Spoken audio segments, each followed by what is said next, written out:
সরস্বতী পুজোর দিন যে গোটা সেদ্ধ রান্না হয় এই নিয়ম সকলের বাড়িতে থাকে না, কিন্তু খেতে তো ইচ্ছা হয়, তাই এইভাবে বাড়িতে নিজের বানিয়ে ফেলুন সেরা স্বাদের গোটা রান্না।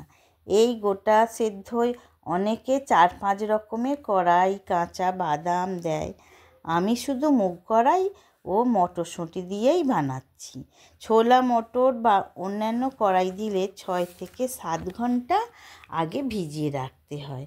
মুগ কড়াই কিন্তু ভেজানোর দরকার হয় না। মুগ কড়াই শুকনো কড়াই হালকা ভেজে নিলে টেস্টটা সুন্দর হয়। আমি রান্নাটা মাটির উনানে কাঠের জালে করব। আমি উনানে হাঁড়িটা বসিয়ে দিলাম, পরিমাণ মতো জল দিয়ে দিলাম।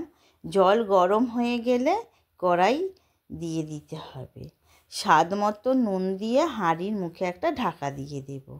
এই সময় তোমাদের দেখিয়ে দিই যে কি কি সবজি গোটা রান্নার জন্য নিতে হবে। যেমন মাঝারি সাইজের আলু, গোটা বেগুন, শিম, রাঙালু, কড়াইশুঁটি, শীষ পালং। এই গোটা সেদ্ধয় শীষ পালংটা কিন্তু খেতে খুবই ভালো লাগে। কড়াইটা ফুটে গেলে আমি আলু, রাঙালু ও পালং শাক দিয়ে দেব, কারণ এই সবজিগুলো একটু বেশি সেদ্ধ হয়। আবার একবার ঢাকা দিয়ে দেব। 10 মিনিটের মতো সেদ্ধ হলে তবে বাকি সবজিগুলো দিয়ে দেব। মুগ কড়াইটা হাফ সেদ্ধ হলে তবেই আমি বেগুনগুলো দেব।